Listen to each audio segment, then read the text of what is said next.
Hello everyone, आप सबका फिर से एक नए वीडियो में स्वागत है। तो इस वीडियो में मैं आपको मेरी 22 दिन की ट्रिप का एक्सपीरियंस आपके साथ शेयर करूंगा। साथ में मैं ट्रिप रिलेटेड इन्फॉर्मेशन भी देता रहूंगा। तो ये वीडियो देखते रहिए एंड तक। ये ट्रिप मैंने नवंबर 2021 में किया था, जिसमें मैं उत्तराखंड में केदारनाथ, ऋषिकेश, हरिद्वार, तुंगनाथ टेम्पल, फिर उत्तर प्रदेश में वृंदावन, अयोध्या, ताजमहल, फिर नेपाल में पशुपतिनाथ टेम्पल, स्वयंभूनाथ टेम्पल और कैलाशनाथ महादेव का स्टैच्यू, और फिर दिल्ली। यह सब जगह मैंने इस ट्रिप में कवर किए थे। तो चलिए शुरू करते हैं।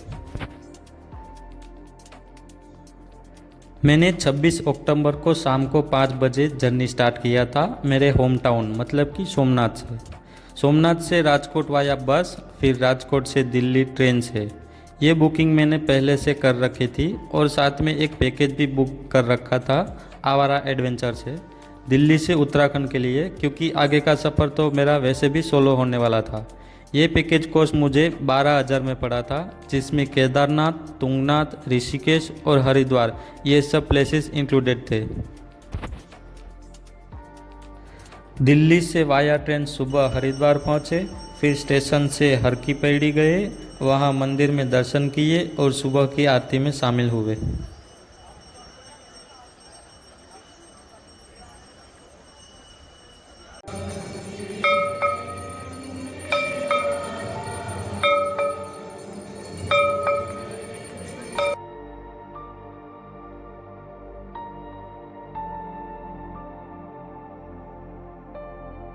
सुबह की आरती के बाद 7 बजे नाश्ता करके हम ग्रुप के साथ मनसा देवी टेम्पल गए, जो पहाड़ पे है। वहाँ पे चढ़ने में 1 घंटे का समय लगता है।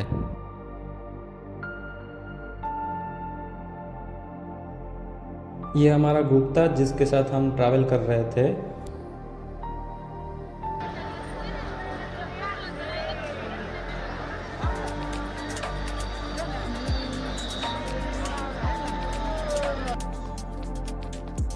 मनसा देवी टेम्पल के दर्शन करने के बाद 10:30 बजे हम स्नान करके रवाना होते हैं चोपता के लिए।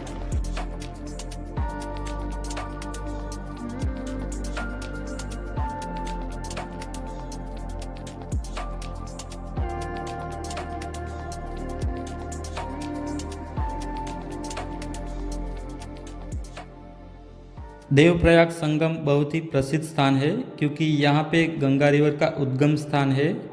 हिमालय से बहती अलकनंदा और भगीरथी रिवर, दोनों रिवर यहाँ पे मिलती है और यहाँ से एक ही प्रवाह में बहती है, जिसको गंगा रिवर के नाम से जाना जाता है।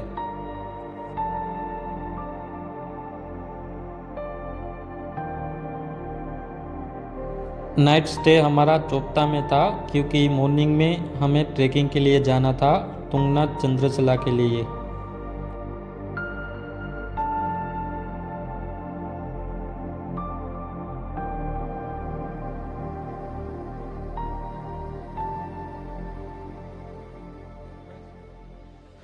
यहाँ से तुंगनाथ टेम्पल और चंद्रशिला का ट्रैक स्टार्ट होता है। चोपता से तुंगनाथ टेम्पल का डिस्टेंस 3 किलोमीटर है और तुंगनाथ टेम्पल से चंद्रशिला समिट का डिस्टेंस 1.5 किलोमीटर है, जो कि वो स्टीप स्लोप में है। टोटल 3 से 4 घंटे लगते हैं ऊपर तक पहुंचने में।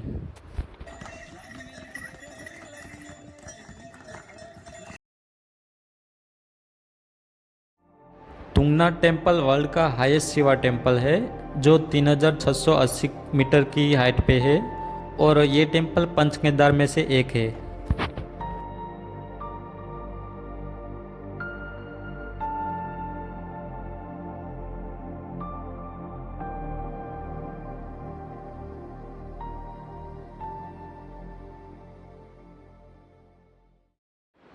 यह है चंद्रशिला समिट। यहाँ से हिमालय का सुंदर नज़ारा देखने को मिलता है। ऐसा माना जाता है कि भगवान श्री राम ने रावण को हराने के बाद इस जगह पे मेडिटेशन किया था।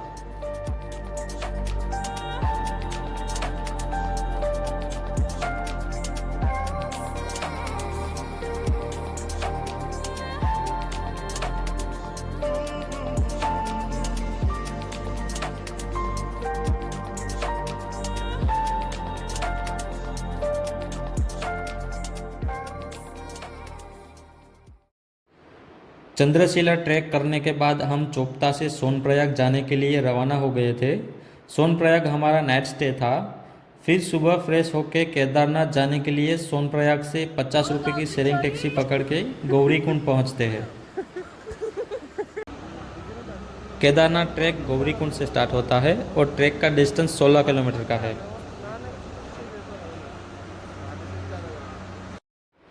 केदारनाथ ट्रैकिंग के दौरान हमें लाइट वेट वाली बैग ले जानी चाहिए, जिसमें कपड़े की एक्स्ट्रा पेयर और स्वेटर आ जाए। साथ में एक वाटर बोतल, और वाटर बोतल फिल करने के लिए ट्रैक में कई सारे वाटरफॉल आते हैं। साथ में एक स्टिक लेनी चाहिए सपोर्ट के लिए।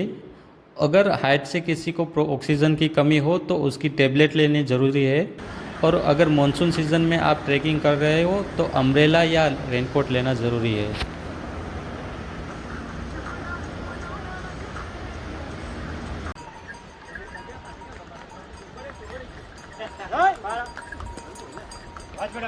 भाज बेटा स्टीयरिंग गार्ड में आनी।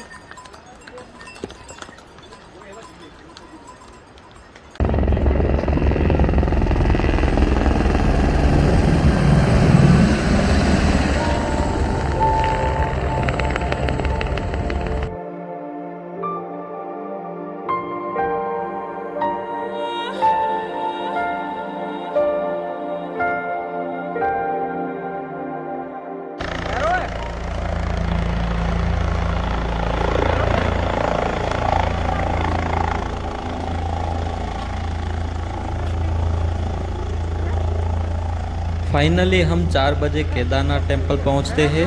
फिर वहां दर्शन करते हैं और बाद में हम भैरवनाथ बाबा के टेम्पल के भी दर्शन करते हैं और फिर हम शाम की आरती में शामिल होते हैं।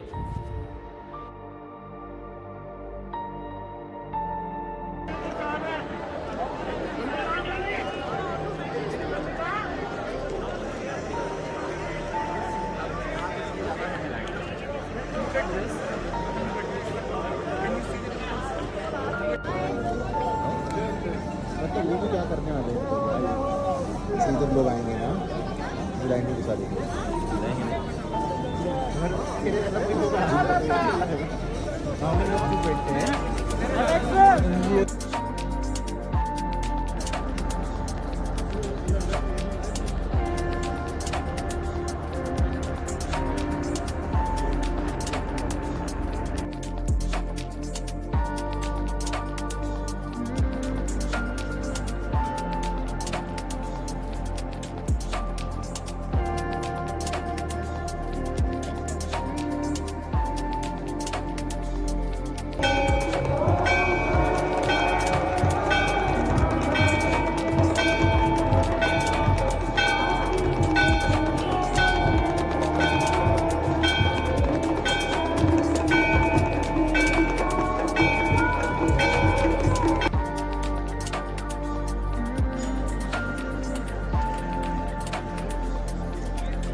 नाइट स्टे हमारा टेम्पल के पास ही था। फिर सुबह फ्रेश होके फिर से बाबा केदारनाथ के दर्शन किए। बाद में हम केदारनाथ से गौरीकुंड उतरे और 4 बजे सोनप्रयाग से ऋषिकेश के लिए रवाना हुए।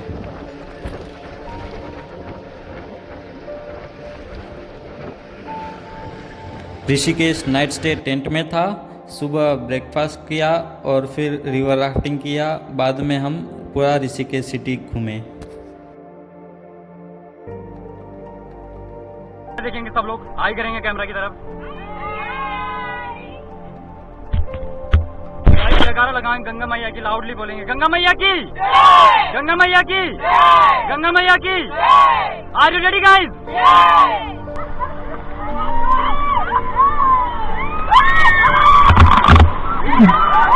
Come on, go, go, faster! Hold that pedal, hold that pedal! It's double! Come on, guys, come on!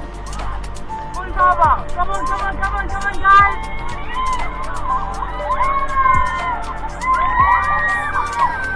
Go, go, go, go! Hello! Guys, क्या कर रहे हो?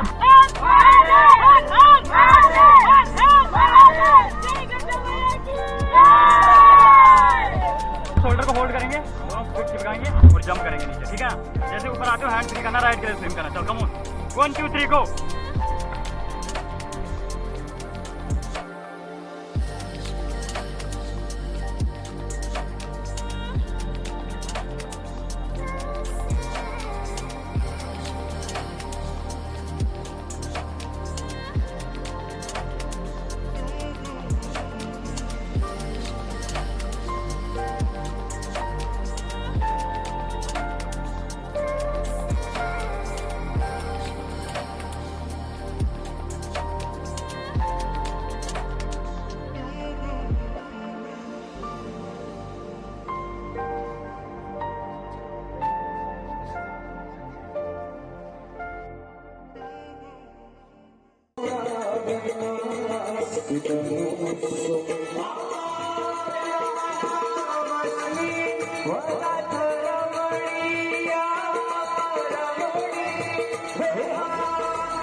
ऋषिकेश घूमने के बाद हम हरिद्वार गए और फिर हरिद्वार से वाया ट्रेन मथुरा पहुंचे नेक्स्ट मॉर्निंग को।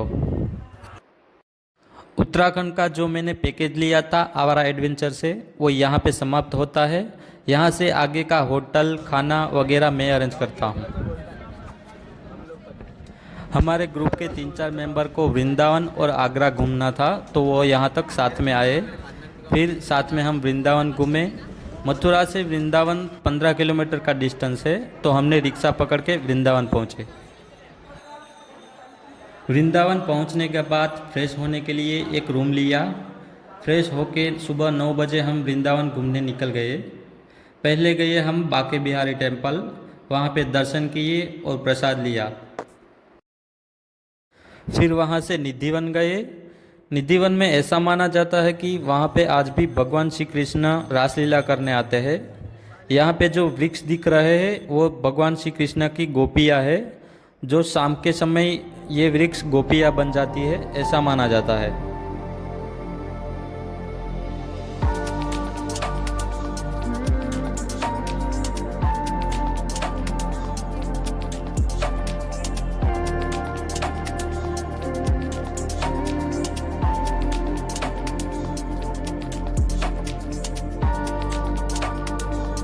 निधिवन घूमने के बाद हमने प्रेम मंदिर और इस्कॉन टेम्पल दोनों मंदिर में भगवान श्री कृष्ण के दर्शन किए।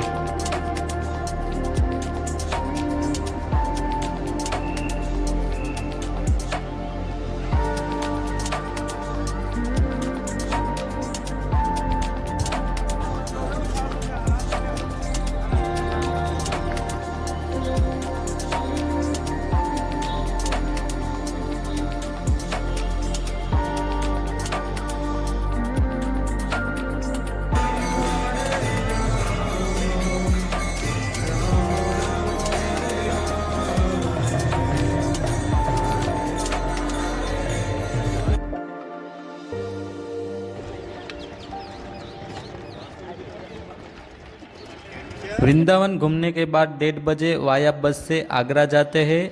आगरा स्टेशन से रिक्शा में ताजमहल जाते हैं। ताजमहल घूमने का टिकट सिर्फ 50 रुपये है। अगर आपको अंदर भी घूमना है तो 200 रुपये की एक्स्ट्रा टिकट लेनी पड़ेगी।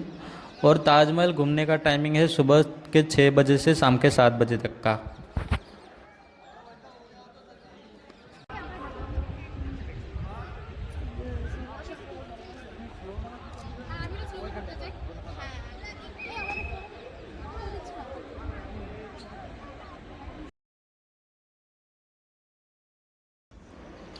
ताजमहल घूमने के बाद सभी ग्रुप मेंबर यहाँ से अपने घर जाने के लिए निकल जाते हैं।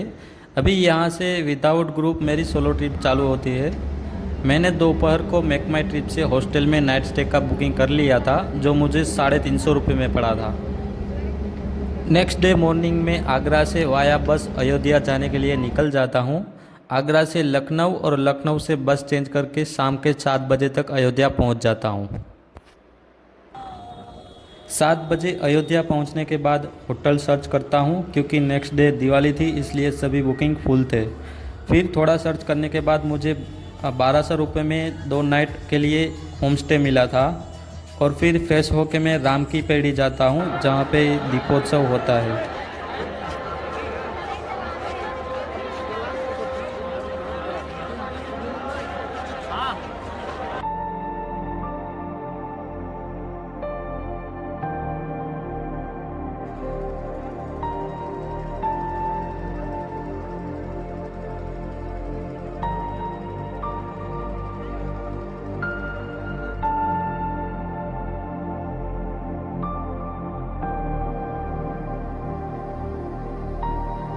सुबह फ्रेश होके अयोध्या घूमने निकल गया। पहले सरयू रिवर गया, बाद में एक एक करके सभी मंदिर के दर्शन किए।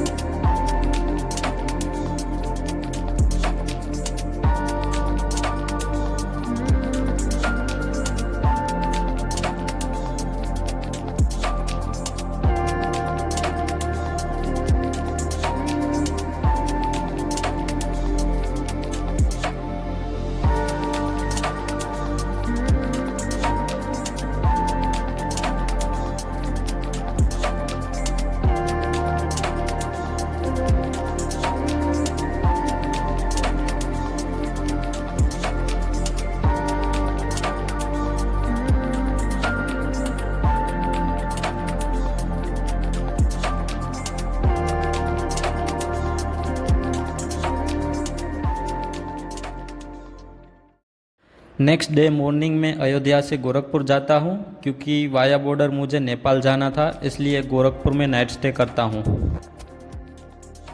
फिर 6 नवंबर को मैं गोरखपुर से सनौली बॉर्डर जाता हूँ। सनौली बॉर्डर जाने के लिए आप गवर्नमेंट बस से भी जा सकते हैं, जिसका टिकट प्राइस 70 से 80 रुपये के आसपास है।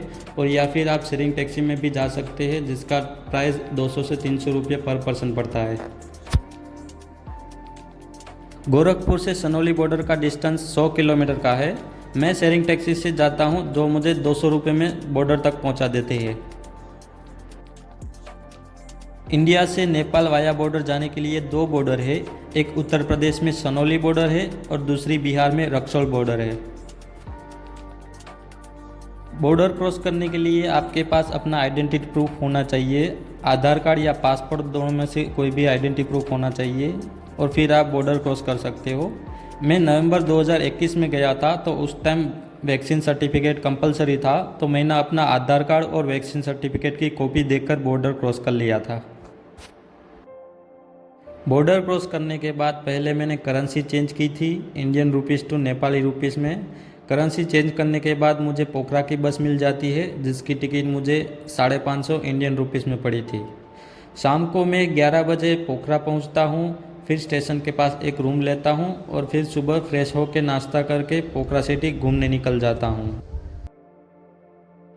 मैं पहले भगवान बुद्ध के स्तूप है वहां बस से जाता हूं। वहां पे 1 आवर का ट्रैकिंग करके स्तूप पे पहुंचता हूं, जिसको वर्ल्ड पीस पगोड़ा के नाम से जाना जाता है।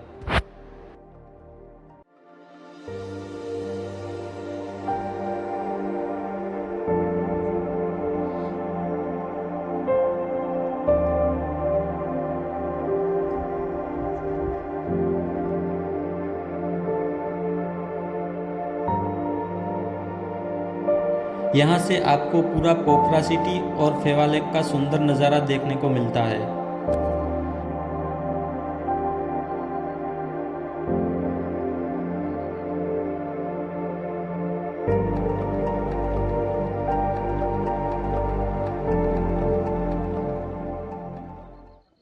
पोखरा सिटी घूमने के बाद शाम को मैं खाना खा के बस में काठमांडू जाने के लिए रवाना होता हूँ। बस में मुझे उत्तर प्रदेश से 3 लोगों का एक ग्रुप मिल गया था। मैं उसके साथ जॉइन हो जाता हूँ और सुबह काठमांडू पहुँच के हमने एक रूम ले लिया था 2 दिन के लिए, जो हमें 250 रुपये पर नाइट में पड़ा था। काठमांडू पहुंचने के बाद रूम पे फ्रेश होते हैं, बाद में नाश्ता करते हैं, फिर सिटी घूमने निकल जाते हैं। काठमांडू सिटी घूमने के लिए बस बेस्ट ऑप्शन है, टैक्सी से थोड़ा कॉस्टली पड़ेगा। बस में हम 20-30 इंडियन रुपये में आराम से सिटी घूम सकते हैं।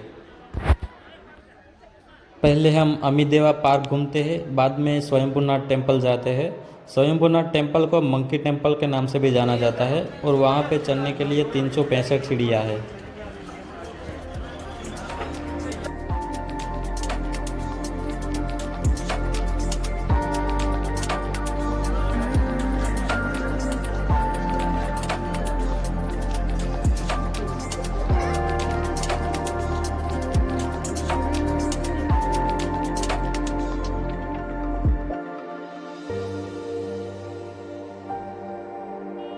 नेक्स्ट डे हम कैलाशनाथ महादेव के स्टेच्यू गए, जो काठमांडू से 20 किलोमीटर की दूरी पे है। काठमांडू से डायरेक्ट बस जाती है कैलाशनाथ महादेव स्टेच्यू के लिए और इस एरिया को संगा के नाम से जाना जाता है। यहाँ से सस्पेंशन ब्रिज से होकर आराम से 15-20 मिनट में स्टेच्यू तक पहुँच सकते हैं।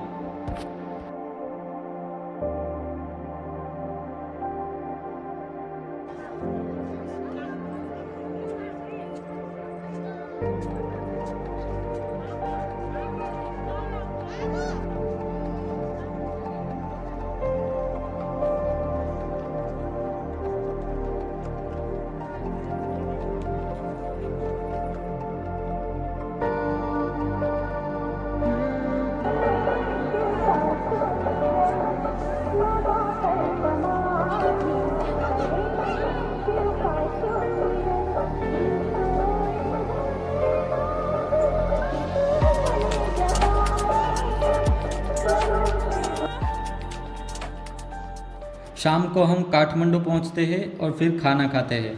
काठमांडू में खाना खाने के लिए इंडियन थाली जैसे कि रोटी, सब्जी और दाल चावल 120 या 150 रुपये में पर प्लेट में मिल जाता है। बाद में हम होटल जाते हैं, रेस्ट करते हैं और फिर सुबह आसन बाज़ार और दरबार स्क्वायर घूमने निकल जाते हैं।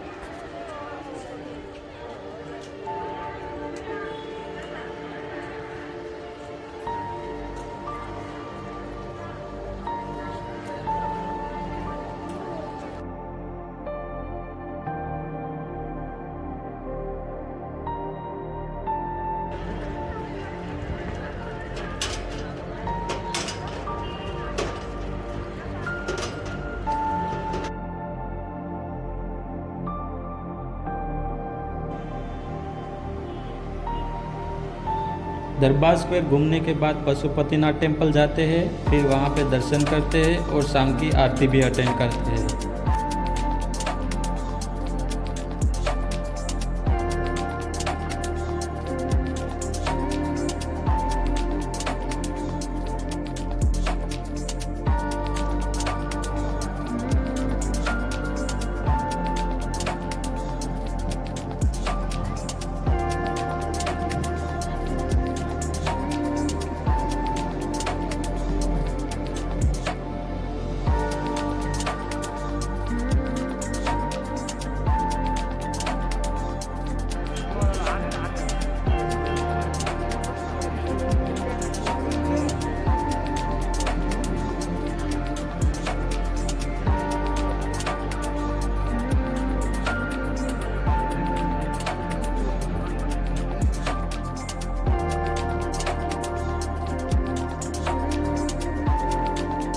सुबह काठमांडू से रक्सौल बॉर्डर जाते हैं इंडिया जाने के लिए। रक्सौल बॉर्डर बिहार राज्य में है। काठमांडू से रक्सौल का टिकट मुझे 600 रुपये में पड़ा था।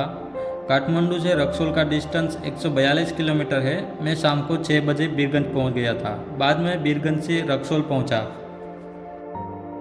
रक्सौल बॉर्डर से रक्सौल जंक्शन पास में ही है। रक्सौल जंक्शन से दिल्ली का टिकट मैंने पहले ही बुक कर लिया था और मैं दिल्ली शाम को 9 बजे पहुंचता हूं। फिर 9 बजे पहुंचने के बाद मैं मेट्रो से होकर फ्रेंड के रूम जाता हूं।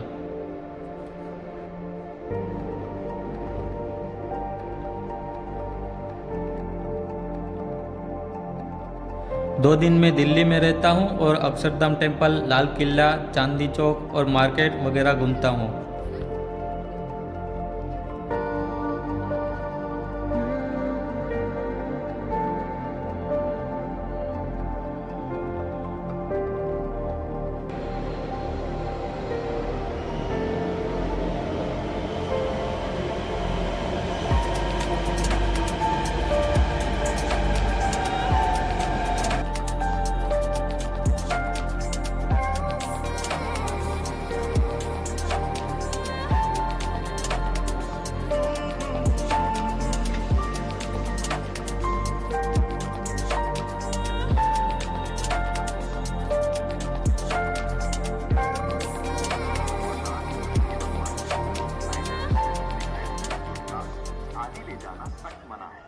बाद में मैं 15 नवंबर को शाम को मैं दिल्ली से अहमदाबाद ट्रेन से और फिर अहमदाबाद से सोमनाथ में घर 17 नवंबर को पहुंचता हूं।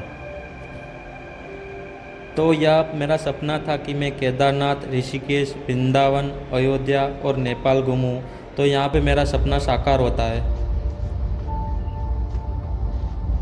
मेरी ट्रिप यहाँ पे समाप्त होती है और पूरी ट्रिप का कॉस्ट मुझे 24 से 25 हज़ार के आसपास हुआ था। इसमें नेपाल बहुत ही चीपेस्ट था क्योंकि मैंने 4,500 इंडियन रुपीस में नेपाल में इतनी प्लेस घूमी थी विद एकोमोडेशन एंड फूड।